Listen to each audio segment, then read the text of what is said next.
ఇప్పుడే అందిన వార్త బీజేపీ ఎమ్మెల్యే కాల్పులు మిత్రపక్ష నాయకులపై అంటూ వార్తలు అయితే వస్తున్నాయి. ఎవరు ఆ ఎమ్మెల్యే, ఎందుకు కాల్పులు జరిపారు, అసలు ఏం సంగతి అనేది వీడియోలో వెళ్ళి తెలుసుకుందామండి. వీడియో చూస్తున్న ప్రతి ఒక్కరు కూడా వీడియోని లైక్ చేయండి.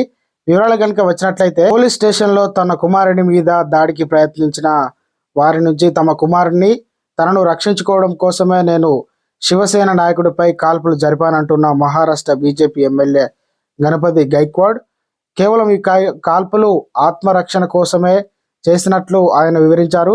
ఈ విషయం గురించి బాధపడవలసిన అవసరం ఏం లేదని వివరించారు.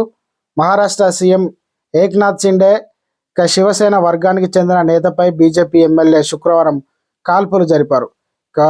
చూసుకున్నట్లయితే గ్రామంలోని ఓ భూ వివాదంలో పై కేసుల ఫిర్యాదు చేయడానికి గణపతి గైక్వాడ్ ఆయన కొడుకు వైభవ్ గైక్వాడ్ పోలీస్ స్టేషన్కు వచ్చారు. ఆ సమయంలోనే మహేష్ గైక్వాడ్, రాహుల్ పాటిల్తో పాటు ఇతర కార్యకర్తలు పోలీస్ స్టేషన్కు వచ్చారు. ఇరువురు నేతలు కూర్చొని మాట్లాడుకోవాలని సూచించారు. ఆ సమయంలోనే బయట నేతలు ఆందోళనకు దిగారు. వారిని అదుపు చేసేందుకు పోలీసులు బయటకు వెళ్లారు.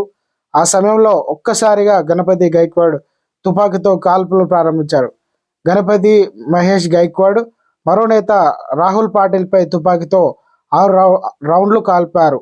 అయితే ఈ కాల్పులు మహేష్ గైక్వాడ్, రాహుల్ తీవ్రంగా గాయపడ్డారు.